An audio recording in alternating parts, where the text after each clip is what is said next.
And it looks like we are back and live. Welcome back on the old soapbox. It's Thursday morning. It's actually the day that I'll drop this here. Like I said, last week and the week before, it's been harder to get ahead to the new schedule and whatnot. So I know it's not 5 a.m. when I normally release the podcast, but my assumption is most people aren't commuting right now, so it probably works out well. Based off sort of the data that I'm seeing, it's definitely takes a little longer for people to kind of get through stuff now, so I definitely feel that.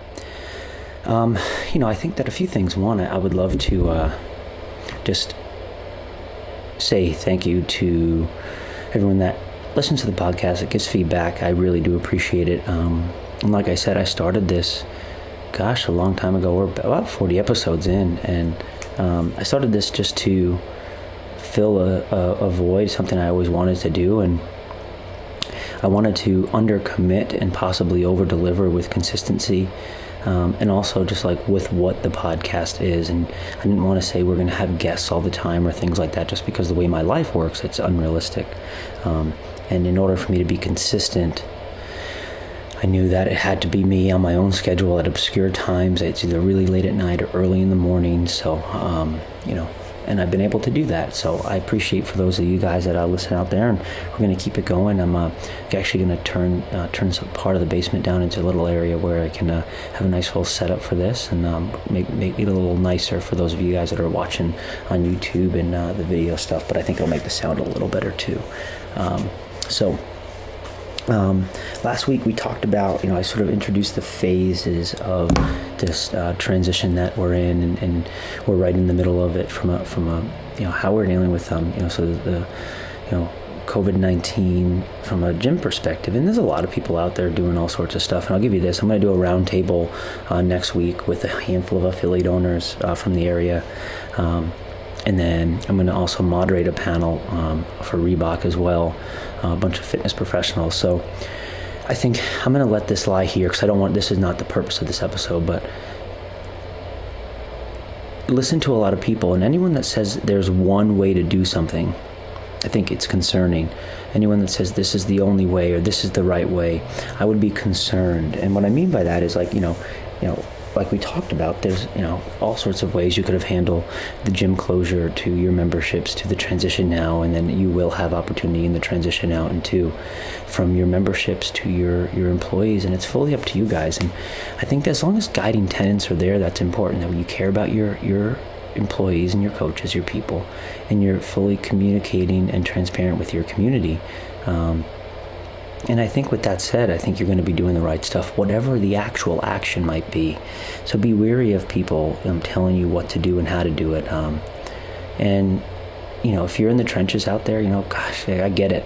I do. Unfortunately, my belief is, and I hope I'm wrong, is that 50% of CrossFit gyms are going to fail.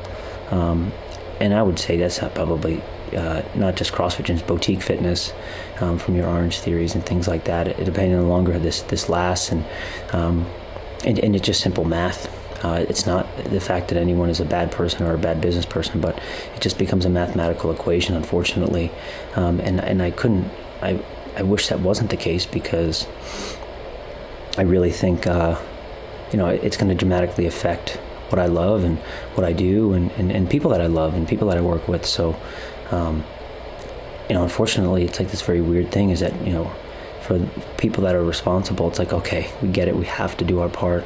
And our part is relatively easy, right? To stay home and try not to, proliferate the danger of just spreading stuff that you're not really sure what's going on. But on the other side, you want to go back to work as well. It's this weird feeling. And I think that's why you see a lot of people getting anxious out there, just because I want to get back to work. I want to get back to what I'm doing, but I know that I can't. I want to take care of my family, my friends, the world that I live in.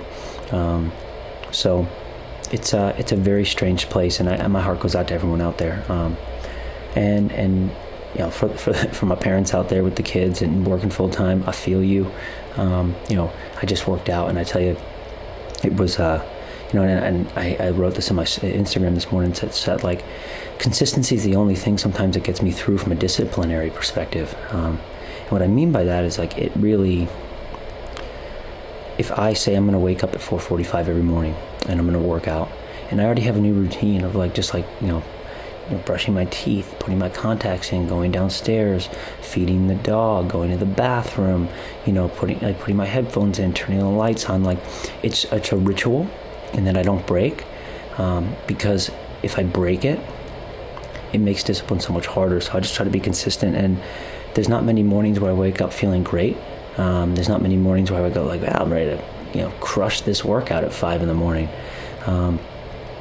But that discipline really does help. Last night, I was exhausted as per usual, but I was like, I need to focus. I need to wake up. So I went down and I hopped on the old Peloton that my wife got, and I did a 30-minute bike, and I felt great afterwards. And it's, for me, it's that consistency which allows the discipline to come through. And for those that are looking for motivators out there, I think that's something that's really, really important. So I just wanted to give you guys that little piece of making sure that you're consistent, and therefore it allows discipline to shine through. It's like that notion that Jocko talks about, affiliates that follow him, is, discipline equals freedom. And I think that is absolutely true, but I think more importantly is consistency allows discipline to free you. And that's what I believe. And fortunately and unfortunately, I think there's some things that make that difficult, but I think you need intrinsic and extrinsic motivators, and every day is different, and let's get off people's high horses here. Every day is different. It's I don't reach deep inside and be like, God, I'm doing this for me. No, there are days when I'm this fucking sucks, and I don't want to do this, and I don't want to get up. I want to sleep in. But a few things that help. One, I sometimes I'm and I know this is the competitor in me, but I'm someone else is doing this. Someone else is better than me. Someone else is being more disciplined than me, and I hate that feeling. It's just, I can't accept it. And then also beyond that, it's I do this, and here's a little, it's the truth is that I talk about things. I'm really honest with you guys about what I do and why I do it, because when I don't want to do what I need to do, I'm I tell people about it. I talk to people about it, and for me, I have to be consistent. I have to be a man of my word, and that's something that's really, really important. So for that, I want to give that to you, that you can have intrinsic and extrinsic motivators. And of course, I did that podcast last week, I posted this week with the Dad Bod Fitness WOD, and I said it's you, the true motivation is your family, your daughter, your son, and for me it's it's Haley. It's all right, well, of course everything I do it for her. It's no longer about me, it's about her and for the rest of our lives. And I'm yeah, well, I can't rest in the fact, well, I never want to be well, when you were younger I could do this. No, I want to be able to do anything and everything for as long as I live, and call it selfish, but I don't think it's called crazy, but I know I can do it.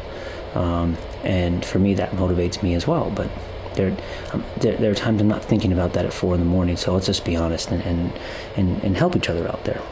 But I kind of wanted this podcast to be sort of free form, old school, just hop on soapbox and then hop off, hop back on soapboxes.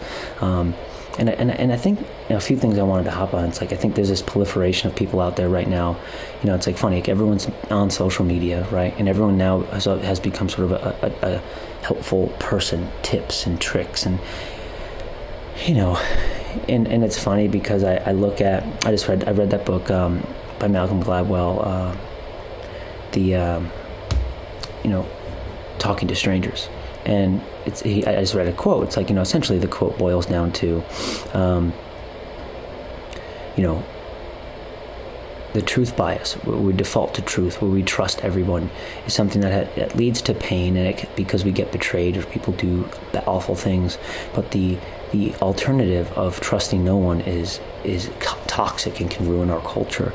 And I often have to remind myself of that. And the reason why I say that is I go back to, it's I see so many people on Instagram, on social media, it's if you lifted a dumbbell, you're now a fitness expert giving fitness workouts.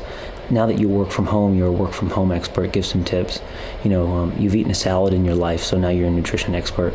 It's you go on from there, and it's easy to discount people and And it's kind of fun to be, here's the thing, it's fun and easy to be an asshole. And there's no way around that, because it's easy. It's low-hanging fruit. It's much, in my opinion, maybe that's just me. It's much harder to trust and find the good in people when you are sort of in a adversarial or condescending mindset. And I think now you can see that. But I will say a few things. One,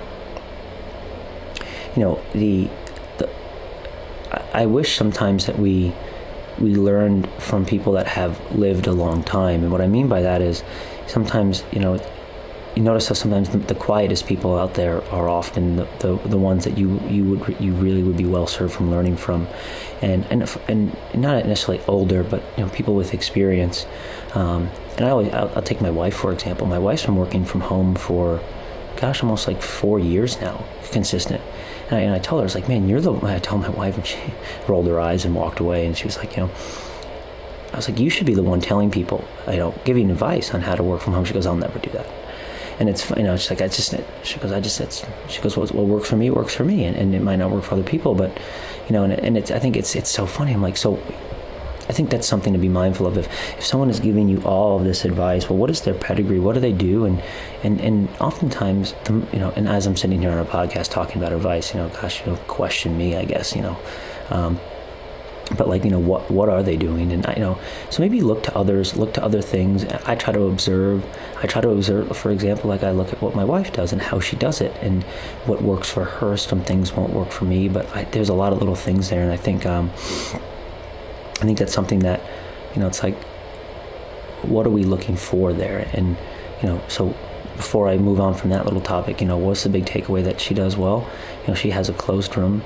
She has also, she has metrics and tasks that she has to complete, and she can complete them. So she has measured success. Not everyone's job's as easy as, to do that, but knowing, all right, if I need to start and then finish this task, you checks the box. That's super, super nice. Task accomplishment. So essentially creating a list and then getting that list done for work, whatever your tasks might be. And it doesn't necessarily mean like you might not get it all done, but checking things off can be helpful. And then, what does your environment look like? Do you listen to music? Do you have something on in the background? What are the perks from working from home? You can, have something on in the background or whatever it might be. So, and I watch her do that, and she's super efficient. It's pretty impressive. And I try to steal some stuff from her there. Here's another thing I think, let's talk about some stuff that people get really uncomfortable about is finances and, things like that. I think now people are really stressed out about money and rightfully so. And what does that look like? So, it's something I'm really passionate about. And it's less about actual money advice, I guess. I get a bunch of newsletters, every morning. And there's always things, about different generations, millennials, Generation X, boomers, and things like that. And what are they good at? What can they save? And all these other things. And let me give you my mind. And there's all these things, and I don't know. Like, obviously, observational data is one thing, experiential data is another thing, and then just data is, the data from actual what do we see out there. But I think my advice and thoughts from based off what I lived is. And I think I'm probably one end of the spectrum, but in this time even more so, people are living life, and we're living, and but we are in a very different culture. We're at home, right? So, but something we're learning is essentials, and where we don't, we're not driving, right? So you don't have that type of expense, but how many of you guys out there are really like, making sure that you don't spend extra money? And in turn, you're saving money because maybe income is lower, or maybe you're nervous about the longevity of certain things. But I think it's pretty amazing when life slows down. It's like my quality of life hasn't really changed. What I do, what I'm able to do, the luxuries of, having a cup of coffee, and, watching Disney Plus with my daughter, like all that shit still happens, but my expenses are way down. And and prior to that, I'm very, very maniacal about expenses, to the point where I don't really have much. The expenses that are down are essential expenses, right? For me, it's like, all right, gas and daycare, we don't have to pay when we have to do it ourselves. And But my takeaway is, I think a lot of what us are learning, a lot of you are learning out there that you don't need to spend as much money as you are, and live small. My father always gave me this advice. I get, my anxiety sometimes creeps up of like, what does that actually mean? Am I doing it? But like, living small means live well below your means. So if something catastrophic happens, you can weather the storm. This is a storm, you need to weather it. Learn, and if you haven't done this, don't beat yourself up if you never even thought about it. Now think about it. What are you doing now to weather the storm currently? How are you cutting back? What are you doing? Take those and don't stop. And this is that thing where this is where discipline comes into play. And then now we change from consistency to discipline. Is like, you need to be disciplined. Like, what do you need? What don't you need? And maybe, you don't need to go out to dinner. You might want to. Well, then you get to go out to dinner once a week. What are your expenses? What are you spending money on? Most of the time the answer should be, should I buy this? No. The answer is no. And it doesn't mean you can't get things you want. It just means that you need to be very calculated on why. For me, maybe I'm crazy. I just think, well, what's the ROI? What's the return on investment of what I'm buying? Can I actually validate it? So, I live in a world where I work at a company. It's a work. If I buy something for my gyms, or Reebok, it has to be a work expense. So that's my mindset. I'm like, all right, well, if I need to buy something for my house, it should be something. My house is a small business. My family is a small business. What's the ROI? And again, I think that is probably a little maniacal. And if my wife were listening over my shoulder, she'd, smack me upside the head. But thank God she balances me a little bit. And like I always said, she's my counterbalance because I don't have much. But I do think you just need to think like that. It's like, what's the ROI on what you're getting? And I really don't think that your quality of life needs to go down. I just don't. I think that most of us are weak, most of us are lazy, and most of us are intoxicated by consumerism. And it's easy. It's like processed foods. It tastes good. It's it's calorically dense and it's readily available, right? That's what most of us. And now, well, look, it's not readily available, and we're realizing that, wow, all right, if I'm not going to have much of it, then cool things are happening right now. It's like, let's just keep this food analogy going, where it's like, all right, well, I'm eating less of these calorically dense foods, and I'm eating more, of other things around the house. So I'm feeling a little better. Great. Or are you eating like shit right now, and you're feeling worse? Well, it's like, it's to stop the self-fulfilling prophecy. It's like, stop going out and buying stuff all the time. Stop buying coffee every single day. What is the ROI? What is that return that you get? So, I just wanted to give you guys, some of that love there, and kind of ramble a little bit on everything from what we're seeing to what we're feeling. But I do think let's take a really learning away from this of like, what can you learn from this? This is a crisis around the world, and it's awful, and there are people that are being affected that I'm sure that and again, but then I think in any crisis, in any world event like this, there's always lessons that we've learned and we talk about now. We look back in history. Well, let's start learning those lessons right away. Let's start taking those lessons and applying those to everyday life. We as humans our character will be revealed during this, and it will allow us to redefine who we are later. And so remember that. And it doesn't mean that all is lost. It just means things need to change a little bit if that's the case. So I just wanted to give you guys that and get fired up a little bit, and make the most of your day, make the most of what you do. But you are in complete control of your actions. It doesn't make it easy, like I said, but make sure that you create some type of consistency, and measure twice, cut once, trust but verify, and be there for people. Love each other, be there for people, and I appreciate you guys. So a little rambling on the soapbox today, but it's where I wanted to be, and hopefully add some value for you guys, and hopefully put you where you need to be for the day. Be safe, be well. If you have questions, hit me up in my comments, shoot me a DM, whatever you guys need. But right at 20 minutes. Thanks, guys. Appreciate it.